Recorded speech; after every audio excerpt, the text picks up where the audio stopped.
YouTube has been around for like 20 years now, and for the entirety of that 20 years, gaming has had a very strong foothold in the YouTube community.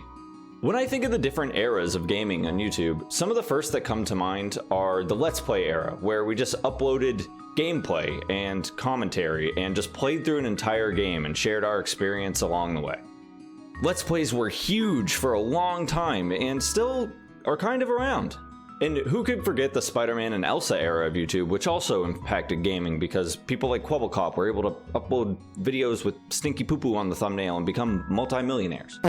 The current era of gaming content on YouTube, I think, is something like this, with some nematode-looking ass dude who stands in front of a vinyl green tape thing that I put on the wall and talk about video game stuff. One era of gaming on YouTube that will always stick out to me, though, is the Call of Duty commentary era. This era spawned legends that are still gigantic on the platform today and revolutionized how we view gamers on YouTube. Today, we're going to get nostalgic over the rise and fall of the Call of Duty commentary community and how they exploded gamers to the very top of YouTube and even mainstream success, and then we're going to explore what happened to knock them off of the top of the world. If you're along for the ride, the cost of admission is clicking the like button down below. So if you could do that, I'm going to work on awkwardly transitioning to the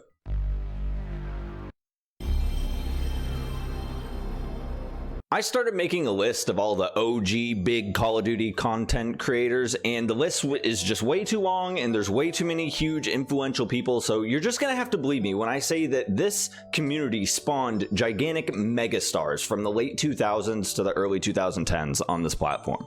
Mr. Beast, you've probably heard of him. He used to advertise his channel in Woody's Gamertags YouTube comment section. I remember that. That is how influential these guys really were. Speaking of Woody's Gamertag, that will make a great starting point for talking about the rise of the OG Call of Duty commentators. Now, Woody wasn't necessarily the pioneer of this community or anything, don't get me wrong. He actually joined in a little later after watching some personalities on YouTube like Hutch and CNanners make Call of Duty commentary beforehand. Woody wanted to play with these guys, which is his initial reasoning for getting on YouTube in the first place. Looking back, kinda weird for a 30-something-year-old, but I don't judge, baby, you do you. I do think, however, that Woody was probably one of the most influential early Call of Duty commentators, at least for me.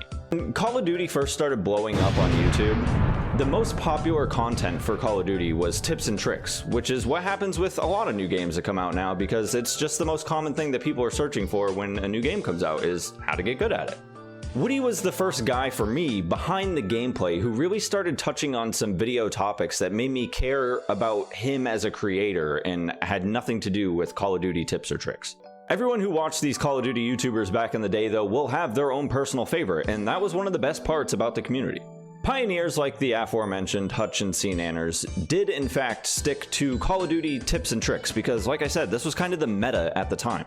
Now, Call of Duty is still a massive franchise in 2023, but I can't help but feel like it was a more influential game on culture in the Modern Warfare 2 to Black Ops 2 era, that span of like 4 games or whatever. Now, I could be completely off base here because I'm not exactly in touch, as the kids would say. But Call of Duty was brought up by word of mouth like all the time back there. It just felt so impactful to society.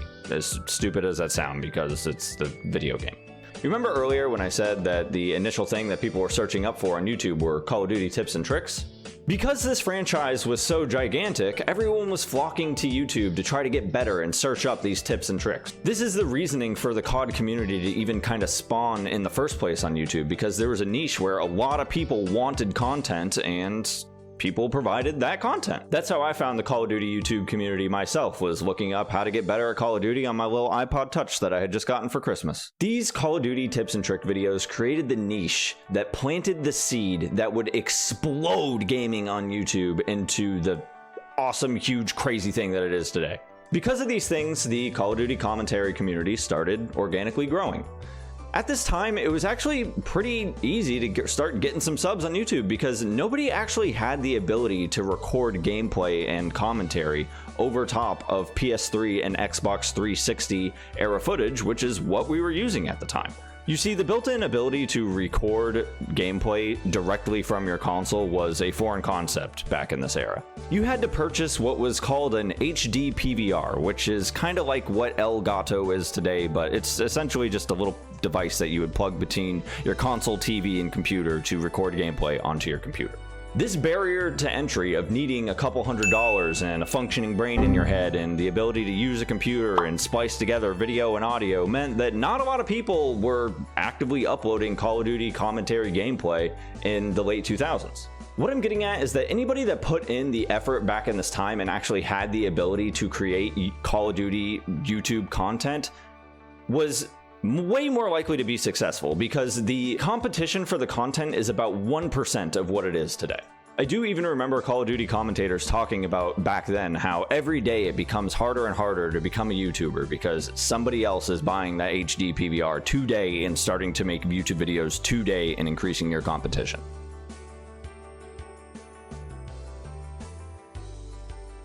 Listen, I'm not here to give you exact dates or anything, okay? I'm here to tell a story. But if my memory serves me correctly, sometime around the end of Modern Warfare 2 and the beginning of Black Ops 1, the Call of Duty commentary community started to have a shift. Every day, a new Call of Duty YouTuber would pop up, but the cream was beginning to rise to the top. With more and more options to choose from, the shiniest personalities began to shine through. And eventually that format of giving Call of Duty tips and tricks just morphed into this talk about whatever the hell you want with Call of Duty as the backdrop. It's just eye candy to keep your eyes busy while you listen to whatever the personality on that YouTube channel was talking about. A prime example of somebody who took those commentary videos to the next level is Woody's Gamertag. He really flourished in the format of using Call of Duty as the backdrop for way more important life discussions that he was actually talking about on his channel. With Woody's Mail Monday series, he became all of us bastards' much needed father figure online. He taught us about finances and jacking off and wiping buttholes and, you know, other important stuff. Was Woody weird? I'm starting to feel a little weird about all this as a 28-year-old. Should I talk to someone?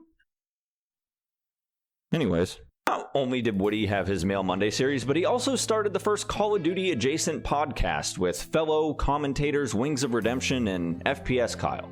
They called this podcast Painkiller Already, which is based off of a Modern Warfare 2 reference, which is now aged like milk, but that's okay. This podcast still runs today, and it's over 600 episodes deep, and Woody and Kyle are still there. I can confirm, by the way, 600-something episodes later, Woody is totally weird, but that's okay, bro. Anyways, back to Call of Duty stuff. After that smaller community of creators who created the tips and tricks genre of Call of Duty on YouTube came the next era of Call of Duty YouTubers, if you will, who realized that they didn't have to hold themselves to just tips and tricks. Your Call of Duty channel doesn't have to be a Call of Duty channel, baby. It can be whatever you want. This is YouTube. This is a gateway into our personalities. And the best personalities continued to shine through, and this created what I call the Call of Duty commentator boom.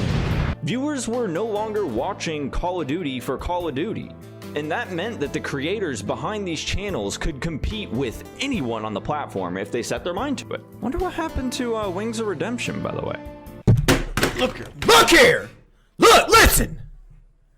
Appearing offline does not fucking stop it. So stop.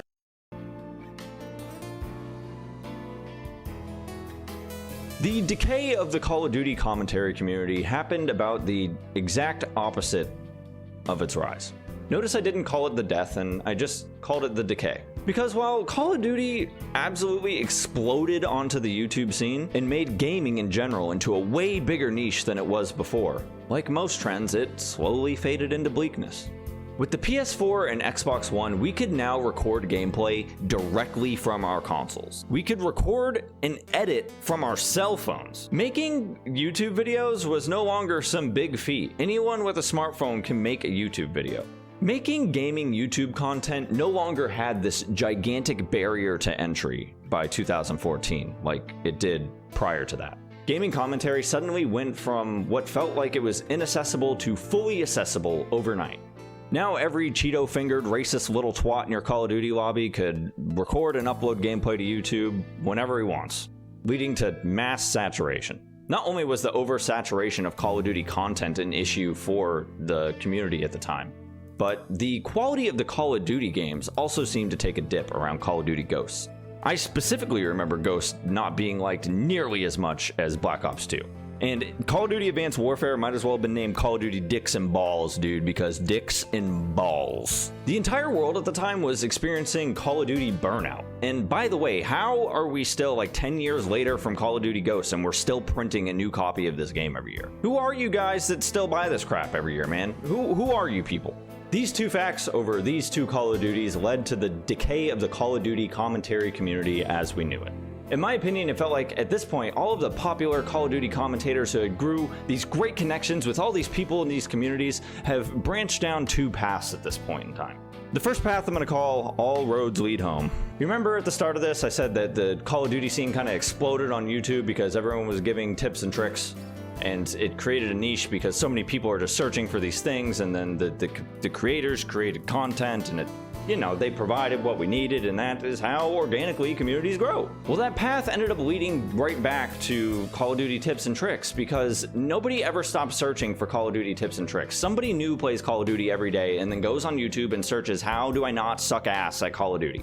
And because of that, there's always going to be a need for people who are making content like that. There's still channels out there today hitting you up with Call of Duty tips and tricks. The biggest one I can think of is like Exclusive Ace. He makes great Call of Duty content, but I haven't really played Call of Duty since Modern Warfare 2019, so I might be a little outdated on that one. The second path channels went down, I'm gonna call Ever Divergent. The reason I call it Ever Divergent is because Call of Duty YouTube commentator guys are one of the most successful groups of YouTubers that I think have ever existed on this platform, and it's why I wanted to make this video. Like I said, I couldn't even begin to start naming like every single person from the scene who has made themselves into a gigantic star on YouTube or in the mainstream or whatever, but I'll mention some big ones.